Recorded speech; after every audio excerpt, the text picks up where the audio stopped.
Hello and welcome to a new After Effects tutorial. I'm Tony King. You might be wondering, why is there another Arrival alien language tutorial? Well, I wasn't quite satisfied with the other one. I know it's just been 2 days, but I think I've improved already. So by the way, if you haven't seen the other one, I would recommend that you go ahead and watch that one as well, because I will be going as in depth on creating the beginning effect in this one as I did in the last one. So this is you could probably still catch on probably, but I just said probably twice, my bad. Whatever. Yeah, just it might be beneficial for you to watch the other one first, but make sure you go ahead and subscribe to my channel so that you know what's going on. Yeah. Okay, so the difference in this one, which makes it better, is it's a lot smokier, and it still knows they're third-party plugins.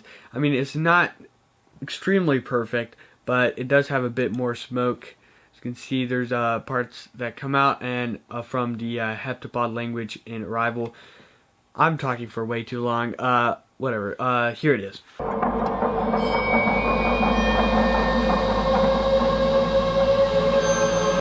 Okay, there you go, and I keep saying my bad. I'm gonna try not to. So if you did see the other tutorial, you'll notice that there are some aspects in here that were not there, such as this smoke footage.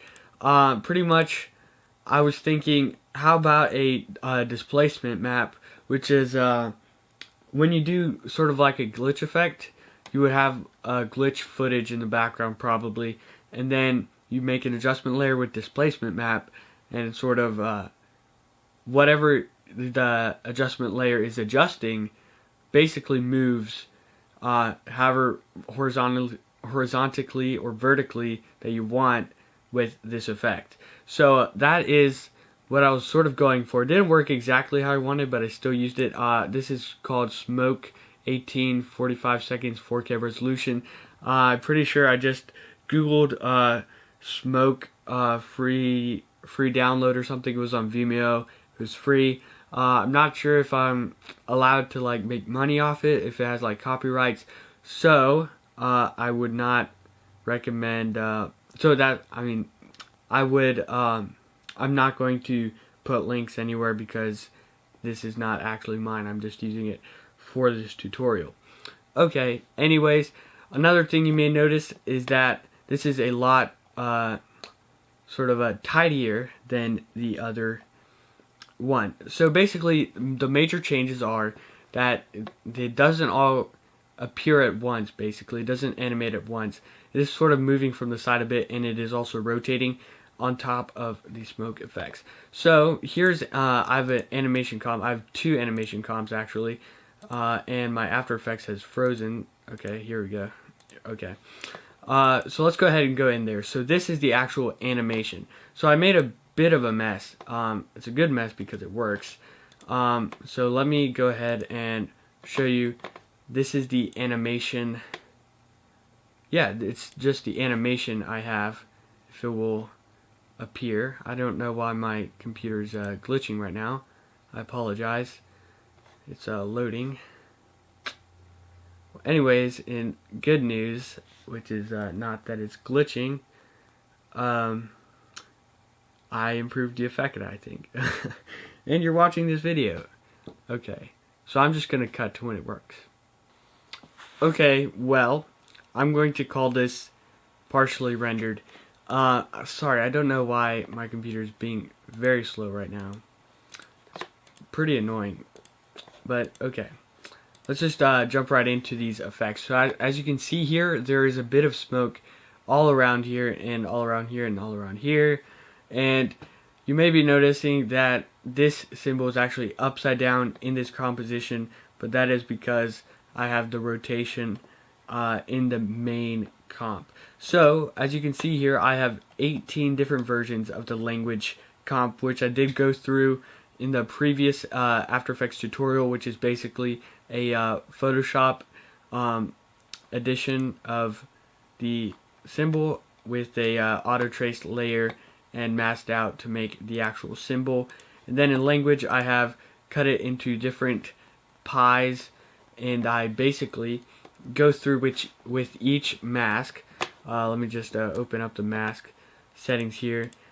Pretty much the mask opens from being tiny into a pie shape, I guess, because it's a circle.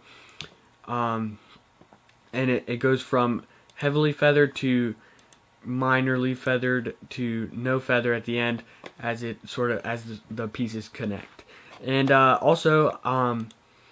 so basically what I added was I added different versions of each layer. So as you can see, of each pie. So there are 3 different layers that represent the same pie in a row. And as you can see, some of the first one, the bottom layer is a bit displaced. That is because that is really the smoke layer. Let me go to where I can actually see it well. It should be right here. Yeah, as you can see, it's pretty smudged over here. So let me go into these settings. So I've added Turbulent Displace was already there. I've changed those settings a bit. These are very customizable, but I am on bulge, and I do have keyframes for this, so I'm going to hit U, and we can look down on the timeline to see what I have here. So on the displacement map, however, I want to go over that first. So to displace, to use this effect, you basically choose the layer, which I'm using the smoke layer. It didn't make quite the difference, but it does make a bit of a difference with displacement and adds a little bit to the effect. So I have it on a pretty huge margin of displacement at the start, and then it goes down to 0 at the end. So it goes from smoke, and then it materializes into the actual piece. And then what I have is the amount of displacement does not change. I just have it on 40 amount, size 52.1, complexity 4.1. The evolution, I believe, that does not change either. Yeah, that doesn't change either. Okay, so when I got to this sort of the end, it was sort of not really connecting right. And when you have 2 versions of the same thing, especially these 2 same things, since they're a bit translucent, it made it too dark. So towards the end of the actual effect, I just went from opacity. I just keyframed the opacity from 100 to 0 at the end of the actual displacement map effect, which is about almost 1 sec. It's actually 1 frame before 1 second. On here, I didn't split the layer just not to confuse myself too much, but the mask settings are all the same for the 3 layers in each portion. Okay, so that adds a bit of smoke. Then what I wanted to do on the it sort of adds like a first layer of smoke to the actual effect that we see at the end. It's sort of like the precursor, and then you get the second wave, and it materializes together. So in the second layers of this, see, I'm going to go to a second portion here, so you can see that I did do this on each one. I didn't use the displacement map on everything, however. So let me go first on that. On the third layer of most of the other ones, on all of them, I believe, I used Fractal Noise instead. And I came up with this actually just a few minutes before I actually decided to make this tutorial. And so I made it a cloudy fractal type because, you know, we're trying to make smoke, so I chose cloudy. And it looks a bit cloudy, I guess, like puffs almost. And then I played around with the contrast and brightness and complexity for each one. And I left the overflow the same and all those complicated things the same, so you need not worry about those. And I did change the settings on some just so that it does, because some of them do work differently on each other, but the fractal noise is pretty much the same on each. Actually, now that I'm looking at it, I thought I had some changes. I actually had changes on the displacement map, but I opted not to use that effect. As you can see, I turned it off. But if I do turn it on it does make a bit of a difference. It sort of clips it a bit, and I thought the displacement map only worked well on the first layer, so that's what I kept. And I do encourage you try these sort of things, you know, so sort of work with different effects. They don't all have to use the same effect to get the best result. Okay, so let me come here on, say, the second little pie, and let's go back to the second layer, which is sort of the smoke under the main layer, which I used Fractal Noise for. And I'm positive that all these Fractal Noise effects are not the same on each one. So basically, since they're in different places, it looks better with different settings on each one. It looks smokier, and they connect better. So as you can see here, this on this layer does not look the same as this on this layer, and that, well, it wasn't going to begin with, but that is also because I changed the settings. The fractal type is always cloudy, and the contrast and brightness and complexity do change on these sometimes. Okay, so pretty much I was looking for a wispy little layer that sort of floats above and then comes to be under, and that works pretty nicely. Here, let me come towards the end. So as you can see here, it's pretty solid over here, and on the last one, actually, I guess the head, I did go a bit far out on this. I had to, it's bigger to begin with, but I made it a bit bigger regardless, so that's sort of a puff, and then yeah, it just materializes in place. So what I was seeing that, and the end result was actually pretty dark in comparison to what it is at the end of the animation in the final comp, where I have just the symbol precomposed, the language comp. So what I was noticing is that what I really want to keep is the top Turbulent Displace layer, which is just the actual symbol, this actual pie materialized in place. So I did go back in the second layer as well, and at the very end of the comp, so on each one it has the same time, I did fade it out so that the color goes back down from this darker one to this sort of lighter. And see, since it has the fractal noise, the edges are very wide, and so this also not only makes it a little bit lighter, it makes it less chubby almost, which works well for this effect. And so you can see here that there is a line between these pies, and that is why, oops, so I was showing you the background here. Usually I turn them off. That was just to show the example. So that's, now it's fixed. Okay, so as we go here, as we can see now on this effect, which is the actual just symbol, those lines are gone, and that's on purpose. Basically, it shows that it's been connected all the way. So I was thinking, I originally made this first one first, so I'd been experimenting with doubling these layers and adding different effects to the bottom layer to sort of add something beneath, and I guess it adds depth as well, which looks really nice.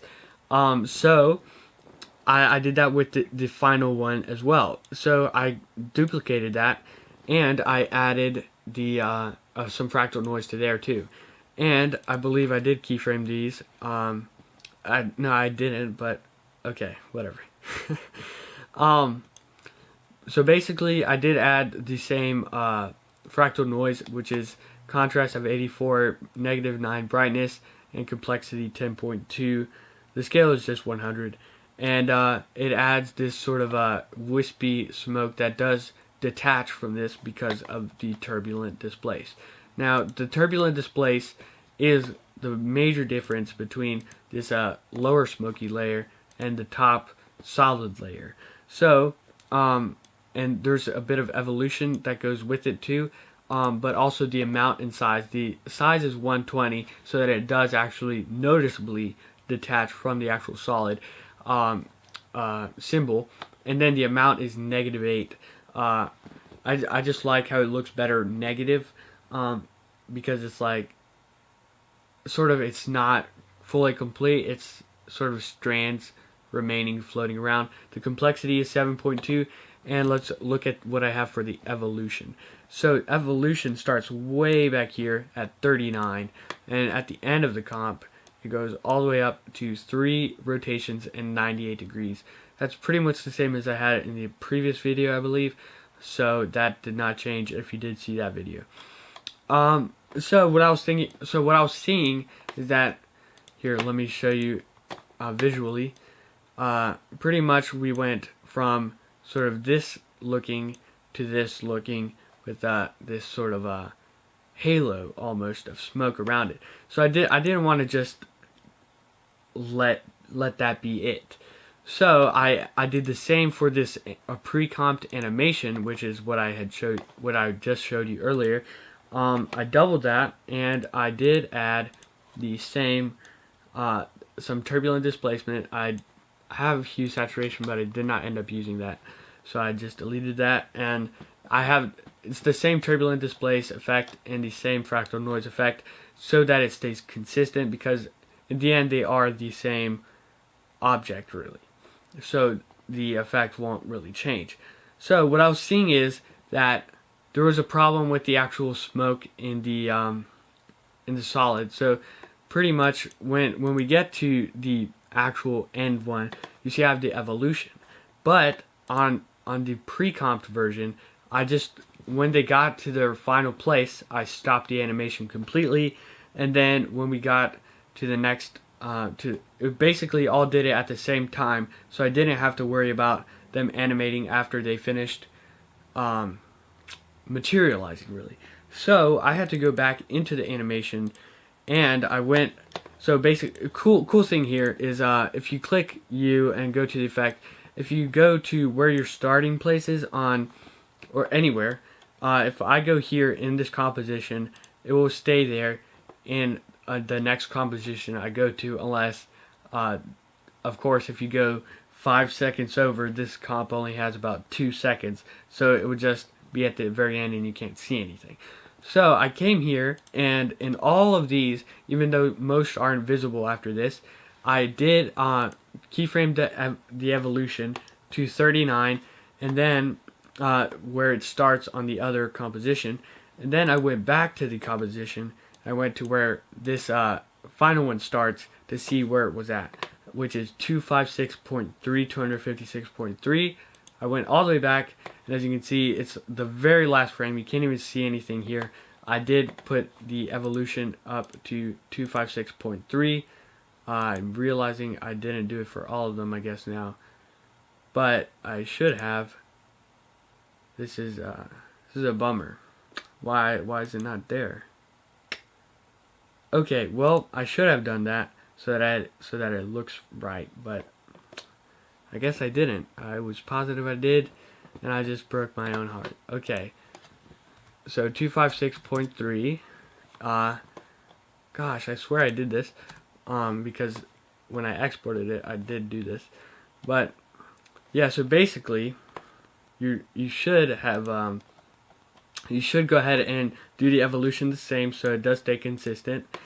And yeah, I'm not going to go through that. It'll take me a couple minutes. So basically, so that it does merge together well. See, as you can see, right here, it does look like it is moving. It doesn't look like it's been a split layer with different effects, but that is also because I did go ahead and I lengthened the effect, the bottom effect, and put it all the way on the bottom, and I did fade it in very early. So let me hit T so we can only see the opacity and also up here.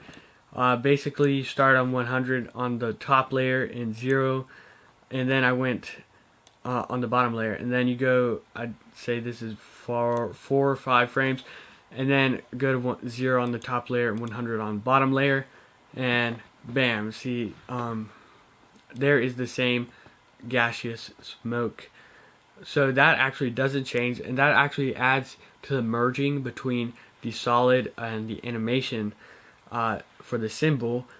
And yeah, that really works out. So I feel like I did this very terribly in my explanations. I'm not known to have great explanations.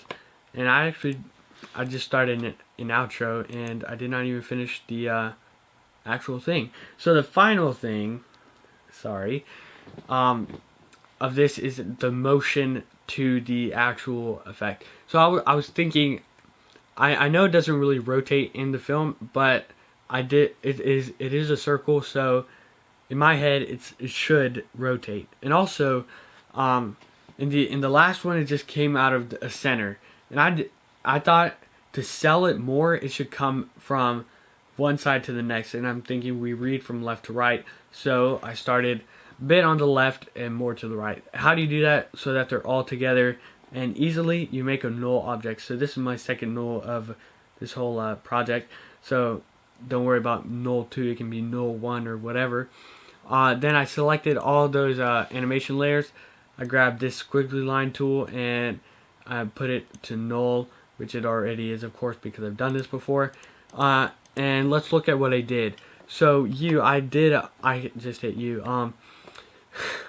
Wow, I'm so bad at this. Okay, whatever. I did keyframe the positions and the rotation. So I started on the rotation, obviously the effect is not here yet, of 90. And then towards the end of the actual animation, it comes down to 0. So that is basically, bam, there is the actual effect. They have finished materializing their symbol. But it looks kind of bad, just rotate and then stop. It's not very sold. So I had to add a minimum effect, which is -6. You might be thinking, why -6? Well, we started at +90, so we want to rotate in the same direction. So -6, it's sort of, and I did do easy ease, so it sort of, it doesn't stop and then turn more. It eases into those turns and works very nicely. And then on the position, this is one that is actually pretty interesting because I did have the position end where the rotation first ended, but it's sort of it looked too forced at the end, almost like you could really tell there was a purposeful motion to the right, which I didn't really like at all. So because at first I had just 845 by 540 to 960, which is the original center position. And then, so the first thing I tried was to actually ease it, so it moves fast to 957, and then for the final 10 or so frames, it just gets to 960 slowly. But it was still too late, so I did move those forwards about 15 or so frames before the end of the actual rotation when it's actually in place. So it's not really this whole ordered creation of the symbol. It is a materialization of the symbol. It's not controlled exactly, really. Well, that's what I'm trying to do with this effect. But yeah, so that is pretty much all I have on this effect. Yeah, I just mumbled on for like 20 minutes or so, and I did have some bloopers in there, but I don't like to cut my bloopers because I'm just putting myself out there. Alright, so thanks for watching this video if you did make it this far. If you didn't, well, why am I saying that? Because you didn't get it as far. Okay, whatever. Make sure you subscribe to my channel and like this video if you did like this video. Maybe you don't have to like me or whatever, but maybe you like the effect. I would greatly appreciate if you show the support of these actual effects. I do work hard on them, so I would greatly appreciate that. And yeah, if you have any requests, make sure to comment down below. I'll try not to be so weird next time. So yeah, thanks for watching.